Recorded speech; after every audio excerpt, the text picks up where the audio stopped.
Dutch east India company, तो इन company का क्या नाम था? The United east India company of Netherlands. कब फॉर्मेशन हुआ था? 1602 में।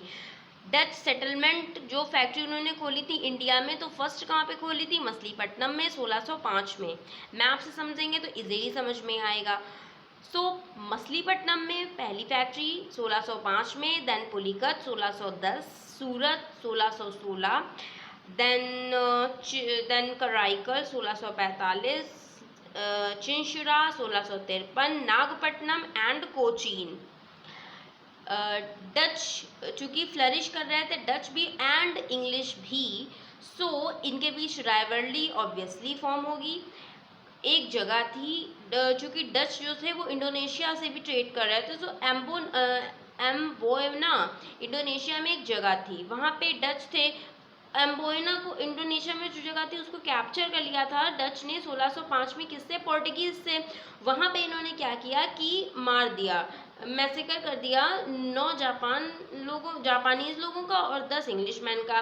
चूँकि ट्रेड की वजह से तो राइवलरी थी ही, अब इस इंसिडेंट ने और इंटेंसिफाई कर दी राइवलरी को, किसके बीच में? डच और इंग्लिश के बीच में। अब राइवलरी चलती रही और वॉरफेयर होने लगे। आफ्टर प्रोलॉन्ग्ड वॉरफेयर 1667 में एक एग्रीमेंट होता है, कंप्रोमाइज, किसके बीच में? ब्रिटिशर्स एंड डच के बीच में। क्या क्या एग्रीमेंट हुआ कि ब्रिटिशर्स जो थे वो अपना क्लेम हटा लेंगे इंडोनेशिया से, और जो डच थे वो इंडिया से अपना क्लेम हटा लेंगे और कंसंट्रेट कहाँ हो जाएंगे? इंडोनेशिया में। बैटल ऑफ विदारा होती है, वेदरा कह सकते हैं, 1759 में।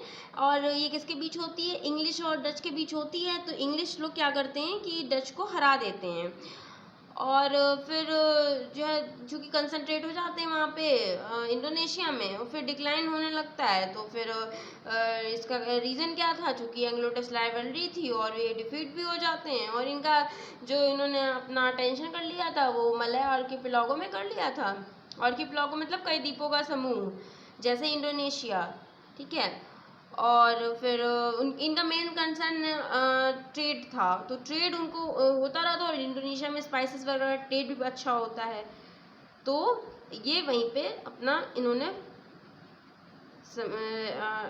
कर लिया था सेटलमेंट अपना इंडोनेशिया में, और यहाँ से इनका डिक्लाइन होने लगा था। नेक्स्ट हम क्या पढ़ेंगे? नेक्स्ट हम पढ़ेंगे इंग्लिश।